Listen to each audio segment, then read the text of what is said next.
Man of masses NTR హిందీలో చేస్తున్న first movie war 2 ఈ నెల 3వ వారంలోగా షూటింగ్ పూర్తి కాబోతుంది. గ్రీక్ గాడ్ హృతిక్ రోషన్ ఇందులో హీరో అయితే విలన్గా బాలీవుడ్ మీద దాడి చేయబోతున్నాడు ఎన్టీఆర్. అంతవరకు ఓకే, కానీ ఇందులో తన లుక్ ఎలా ఉంటుందో రివీల్ కాలేదు.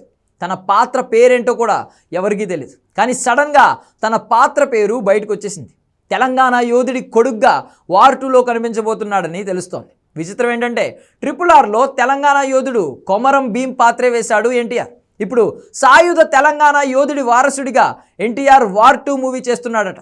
ఈ కనెక్షనే షాకింగ్గా ఉంది.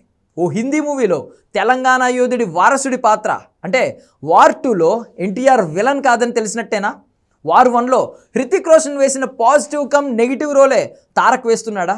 ఈ డౌట్లకు క్లారిటీ ఉగాదికి రాబోతుంది.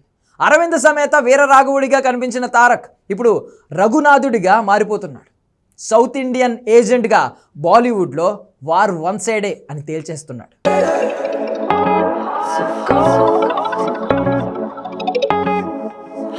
మ్యాన్ ఆఫ్ మాసెస్ ఎన్టీఆర్ చేస్తున్న మొట్టమొదటి హిందీ మూవీ వార్ 2. ఇందులో తన పాత్ర పేరు రివీల్ అయింది.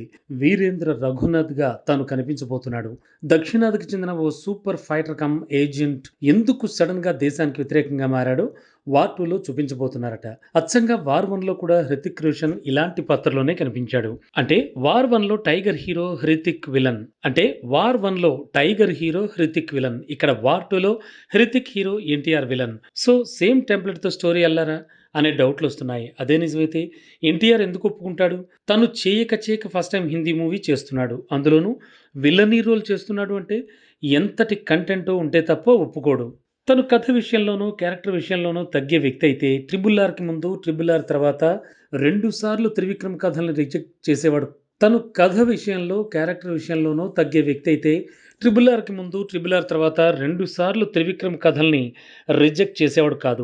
దేవర కంటే ముందు కొరటాల శివ చెప్పిన కథను కూడా తను మార్చమనేవాడే కాదు. సో కథ విషయంలో అంత క్లారిటీతో ఉన్నాడు కాబట్టే వరుసగా డబుల్ హ్యాట్రిక్ తనకు సాధ్యమైంది. ఇక వార్ 2లో ఎన్టీఆర్ పాత్ర, సినిమా స్టోరీ లైన్ విషయానికి వస్తే ఇందులో తెలంగాణకు చెందిన సాయుధ పోరాట యోధుల కుటుంబంలో పుట్టిన వీరేంద్ర రఘునాథ్గా తను కనిపిస్తాడు. ఇక ఇందులో హృతిక్ పాత్ర అయిన కబీర్ రాలోని చాలా ఏజెంట్స్ మరణానికి కారణమని నమ్మే వ్యక్తిగా తారక్ కనిపిస్తాడట. సో తన కొలీగ్స్ని కోల్పోవడానికి కారణం కబీరే అని పగబట్టి అటాక్ చేసే ఫార్మర్ ఏజెంట్గా ఎన్టీఆర్ రోల్ చాలా డైనమిక్గా ఉంటుందని తెలుస్తోంది. ఈ స్టోరీ లైన్ లీక్ అయినా ఫిల్మ్ టీం పెద్దగా కంగారేం పడలేదు.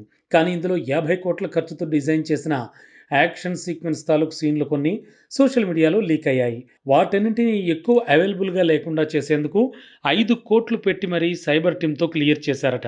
ఇదేమైనా డ్యాన్స్ పర్ఫార్మెన్స్లో వాడుకుంటే ఆ పాత్రని ఆడుకునే తారక్ నెగటివ్ రూల్స్లో పాతుకుపోతాడని జైల్ లవకుస్తో తేలింది. ఇప్పుడు తన పాత్ర పేరు బ్యాక్గ్రౌండ్ చూస్తే మతి పోయేలా ఉంది. మొత్తంగా ఆగస్టు 14కి వార్ 2 మల్టీ స్టారర్ కాదు, సోలో సినిమా అనేంతగా సీన్ మారేలా ఉంది.